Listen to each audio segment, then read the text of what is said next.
ইতিহাস গড়ল মোহনবাগান। যুব ভারতীতে Mumbai city FC কে 2-1 গোলে হারিয়ে প্রথমবার আইএসএল শিল্ড চ্যাম্পিয়ন। এবার লক্ষ্য নকআউট চ্যাম্পিয়নশিপ। শিল্ড জয়ের পর মোহনবাগানকে শুভেচ্ছা বার্তা জানিয়েছেন মুখ্যমন্ত্রী মমতা বন্দ্যোপাধ্যায় থেকে শুরু করে মানস ভট্টাচার্য, উৎসব পারেখও। ঘরের মাঠে যুব ভারতীতে প্রায় 62,000 সমর্থকের সামনে মুম্বাই সিটি এফসিকে 2-1 গোলে হারিয়ে প্রথমবার আইএসএল শিল্ড চ্যাম্পিয়ন মোহনবাগান। শিল্ডের পর তাদের লক্ষ্য এবার নকআউট চ্যাম্পিয়নশিপ ধরে রাখা। এদিন মোহনবাগান সচিব দেবাশিস দত্ত ম্যাচের পর বললেন, মোহনবাগান যা খেললো তাতেই চ্যাম্পিয়ন হলো। ISL champion, Durand cup champion, এবার অধরা লিগ শিল্ড জিতে নিল। কখনো মোহনবাগান চ্যাম্পিয়ন লিগে জিততে পারেনি, এবার সেটাও জিতলো। প্রাক্তন ফুটবলার মানস ভট্টাচার্য আর দলের অন্যতম কর্ণধার উৎসব পারেখও বেশ খুশি। এদিন মুখ্যমন্ত্রী মমতা বন্দ্যোপাধ্যায়ও মোহনবাগানকে সোশ্যাল মিডিয়ায় জয়ের শুভেচ্ছা বার্তা জানালো। কি বলবেন?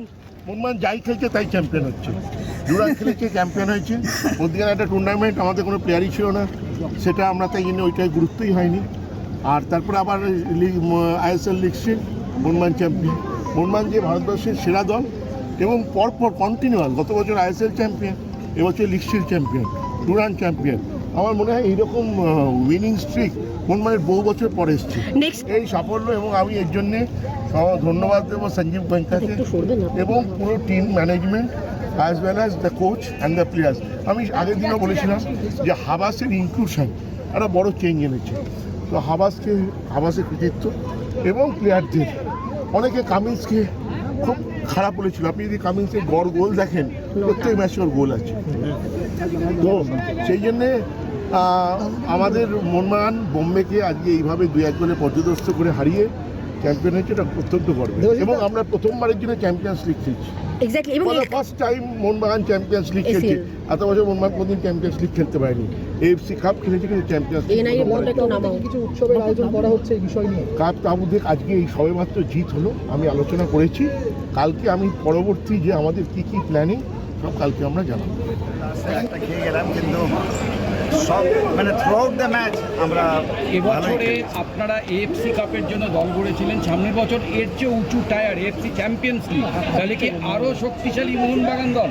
মিস্টার গোয়েঙ্কা অলরেডি এএফসি এর চ্যাম্পিয়নশিপের জন্য তৈরি হচ্ছে, ও আগেকারই ভাবে। বাচ্চাকে সঠিকভাবে বড় করতে, যদি বাচ্চাকে ভালো করে বুঝতে পারি, জানতে পারি, চিনতে পারি, তাহলে কিন্তু আমাদেরকে মানুষ করতে অনেক সহজ হবে। আমরা একটা উপায় আমাদের কাছে আছে, DMIT, demographics multiple intelligence test. আমরা আজকে একটা অদ্ভুত জিনিস নিয়ে কথা বলবো, যে জিনিসটা আমরা সবাই চাই বাচ্চাকে সঠিকভাবে বড় করতে, এবং বাবা মা হিসেবে বাচ্চা যাতে বাবা মার চেয়েও আরও ভালো শাইন করে, আরও ভালো যেন কাজ করে, সেটা সব বাবা মাই চায়। এর জন্য আমরা যদি বাচ্চাকে ভালো করে বুঝতে পারি, জানতে পারি, চিনতে পারি, তাহলে কিন্তু আমাদেরকে মানুষ করতে অনেক সহজ হবে। আমরা একটা উপায় আমাদের কাছে আছে, যেই একটা টেস্টের মাধ্যমে, সেই টেস্টটার নাম হচ্ছে DMIT, demographics multiple intelligence test. এই টেস্টের মাধ্যমে আমরা বাচ্চার ইনবর্ন ট্যালেন্ট, ইনবর্ন স্ট্রেংথস, বাচ্চার এরিয়াস অফ ডেভেলপমেন্ট, বাচ্চার কোন দিকে ন্যাক আছে, বাচ্চা কীরমভাবে পড়াশোনা করতে চায়, কীরমভাবে লোকের সঙ্গে মিশতে চায়, এই সব জিনিসগুলো আমরা বাচ্চার সম্বন্ধে জানতে পারবো সঠিকভাবে।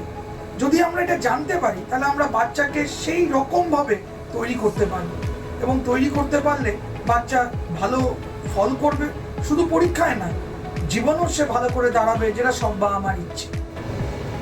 হ্যাঁ, আমরা আজকে এখন দেখাবো এই যে অদ্ভুত যে প্রসেস বা অদ্ভুত যে একটা টেস্ট, সেই টেস্টটা কি করে হয়। যে টেস্টটার নাম DMIT, demographics multiple intelligence test. Saugata, এবার তুমি শুরু করো। আমরা একটা ফিঙ্গারপ্রিন্ট মেশিন নিয়ে এই কাজটা করা হয়, এবং এই ফিঙ্গারপ্রিন্ট মেশিনে কিন্তু শুধু DMITর জন্যই কাজগুলো করা যায়। প্রথমে আমরা লেফট হ্যান্ডগুলোকে আগে নেব, তারপরে আমরা রাইট হ্যান্ড নেব। এই দুটোরই আমরা ফিঙ্গারপ্রিন্টগুলো নেব, এবং 3 রকম শেপে নেব, সামনে সাইড 3 রকম করে নেব, যাতে করে আমরা অ্যাকুরেট টু অ্যাকুরেট রেজাল্ট পেতে পারি। অনেকেই একবার নিয়ে রেজাল্ট বের করে, কিন্তু সবচেয়ে বেশি অ্যাকুরেট চাইতে হলে একটা ফিঙ্গারকে 3 রকম অ্যাঙ্গেলে নিয়ে আমরা এই কাজটা করি। আপনারা দেখতে থাকুন কিরকমভাবে টেস্টটা হচ্ছে এবং একটা সফটওয়্যারে আমরা এই ফিঙ্গারপ্রিন্টসগুলোকে তুলে নিচ্ছি এবং তুলে নেওয়ার পরে আমরা সেই রিপোর্টটা যেই কাস্টমার আমাদের সঙ্গে করলেন রিপোর্টটা, সে ওই রিপোর্টটা পায় এবং তারপরে আমাদের একজন সাইকোলজিস্ট আছে যিনি টোটাল রিপোর্টটার উপর একটা কাউন্সেলিং করে এবং সেই কাউন্সেলিংয়ে একটা entire discussion between the parent and the councillor হয়, যাতে করে বাবা মা বুঝতে পারে তার কোথায় স্ট্রেংথ, তার কোথায় এরিয়াস অফ ইমপ্রুভমেন্ট, তার পার্সোনালিটি, তার কি ইচ্ছে অনিচ্ছে, পড়ার স্টাইল এবং কোন দিকে সে বড় হয়ে ভালো রোজগার করতে পারবে, বিজনেস করবে না চাকরি করবে, চাকরি করলে কোন স্ট্রিমে যাবে, সব কিছু সে কিন্তু বিশদভাবে বাবা মা জানতে পারে। এর সম্বন্ধে বিশদ জানতে যোগাযোগ করুন ই-মেরিট সলিউশনস এবং আমাদের ফোন নাম্বার এবং ইমেল আইডি, হোয়াটসঅ্যাপ নাম্বার সব স্ক্রিনে ডেমনস্ট্রেট হচ্ছে বা ডিসপ্লে হচ্ছে। Thank you.